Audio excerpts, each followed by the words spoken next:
Hello. Welcome to my vlog. Ang vlog ko ngayon ay pupunta kami doon sa may ibang merkado na naman. Ibang palengke na naman sa may Kuswi, Ubos. Ayan.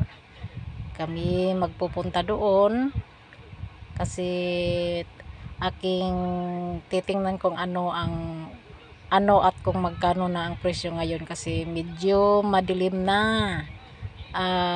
Wala nang malaking buwan, kaya titingnan ko kung medyo bumaba na ba ang presyo.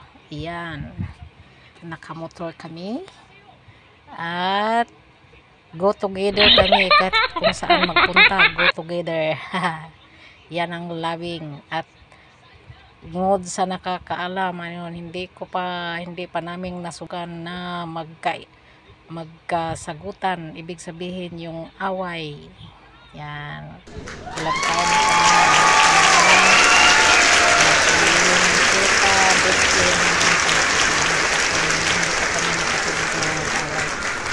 ganyan talaga kami. At yan, nasa kami, Galyari Street, Tagbilaran City, at yung blue na mataas na building, yan ang BQ Mall. Mall. Ayan. Andyan ang Kalsita. Medyo malapit na kami sa may pababa doon sa may Kuswi, Ubos, sa may fish port. Ayan, kasi baka ayan, nadaanan namin yung mga traffic enforcer, may meeting or ano bang pinag-usapan nila bago kanya-kanyang pasok. Ayan na, sa may Kuswi, Ubos na ito. Kuswi, Ubos, ayan ang mga price ng isda. Ayan, okay, medyo mura-mura kaysa nung nakaraang linggo. At yan, marami kasi dito yung bagsakan ng mga isda galing dagat. Ayan.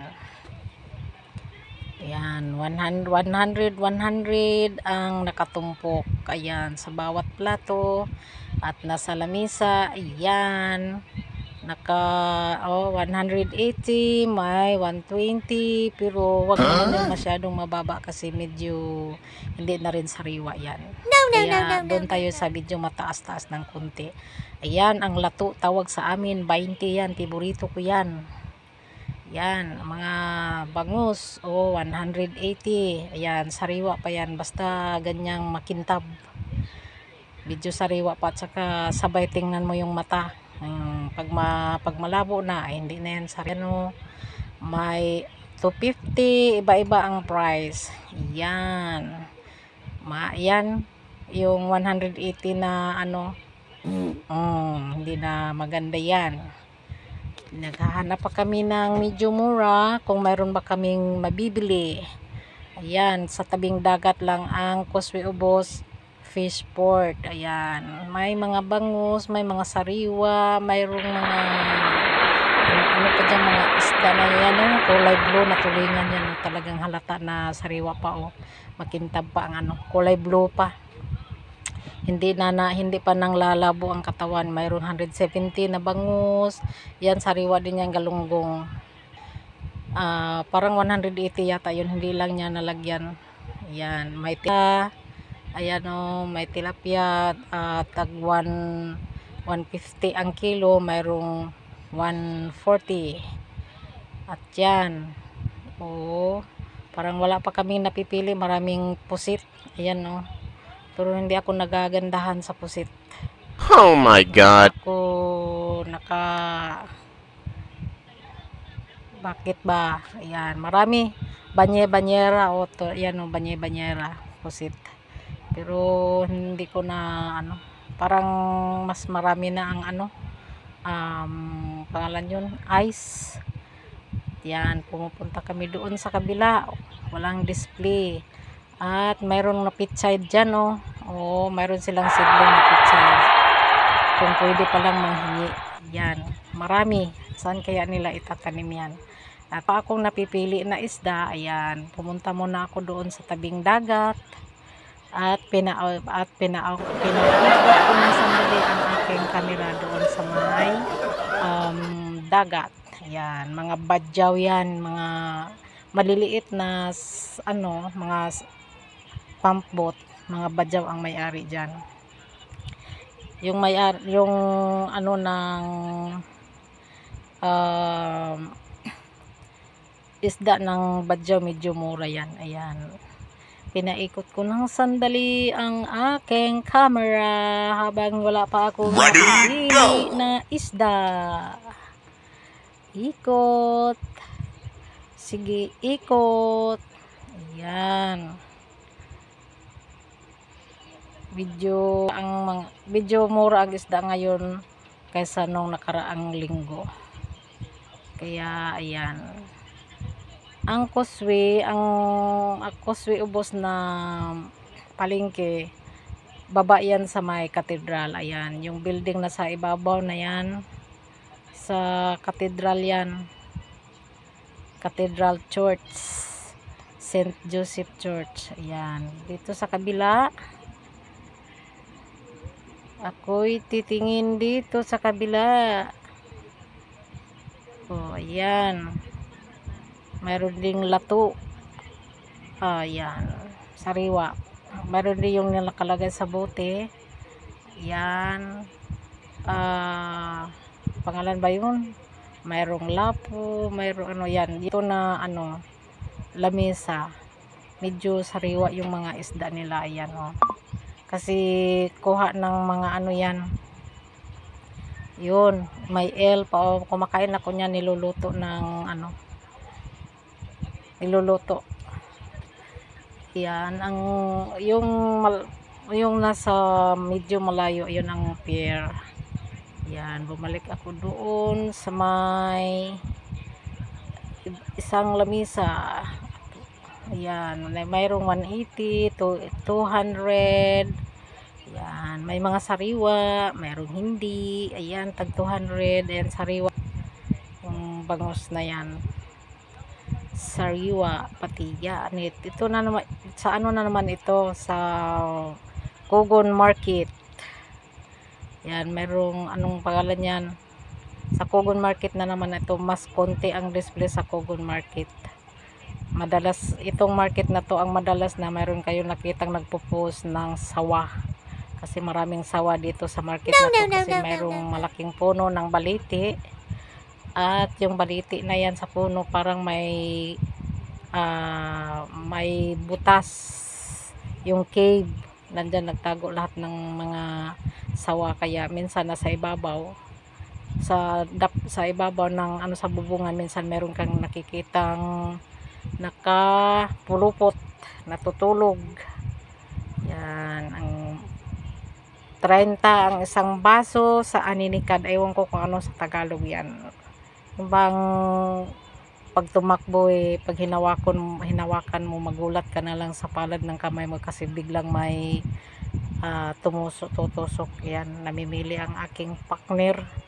180 yan, sariwa yan. 140 isang tumpok.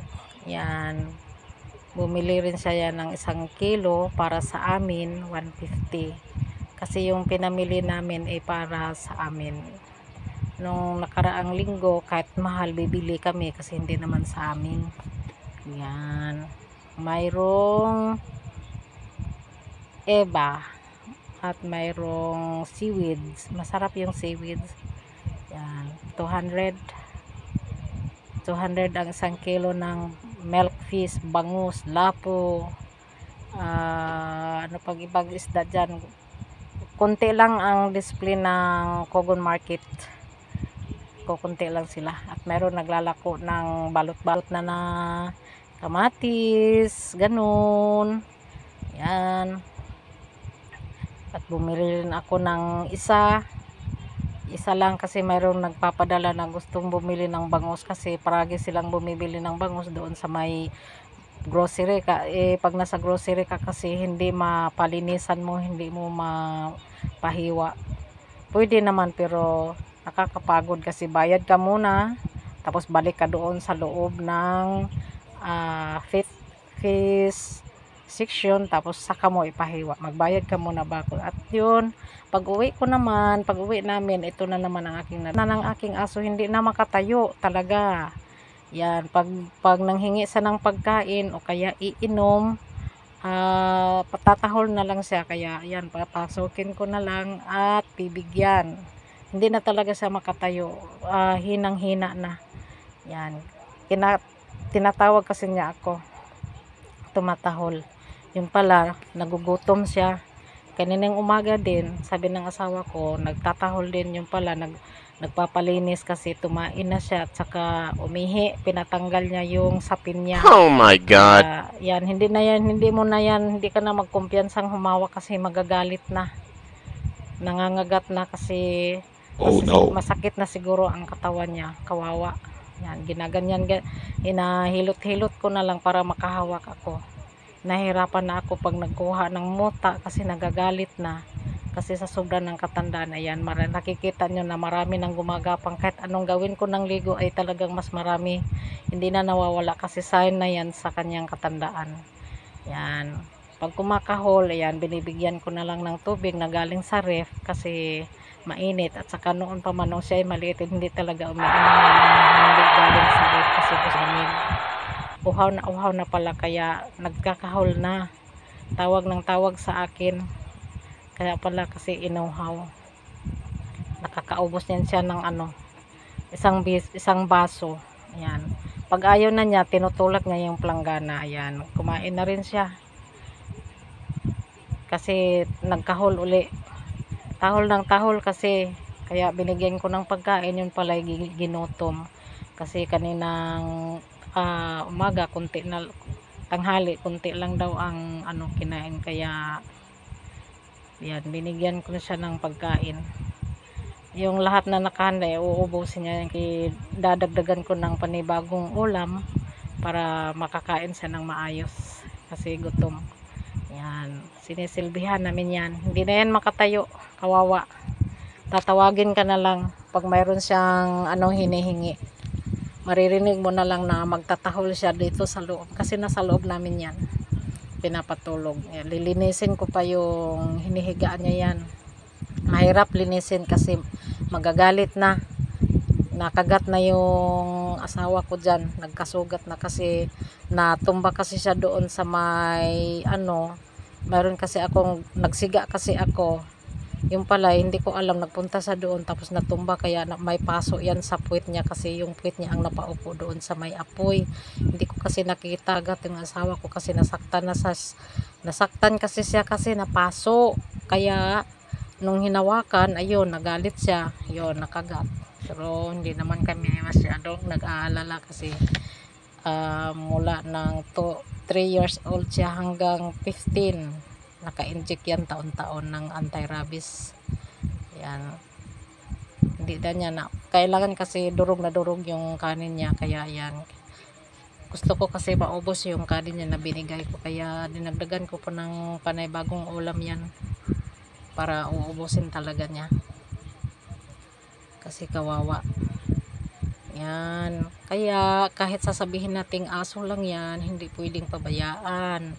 Diyan na siya umiihi, diyan na siya tumatae. Kaya pag nabasa na siya at alam niya siya, tatahol na lang siya para linisin yung lugar niya.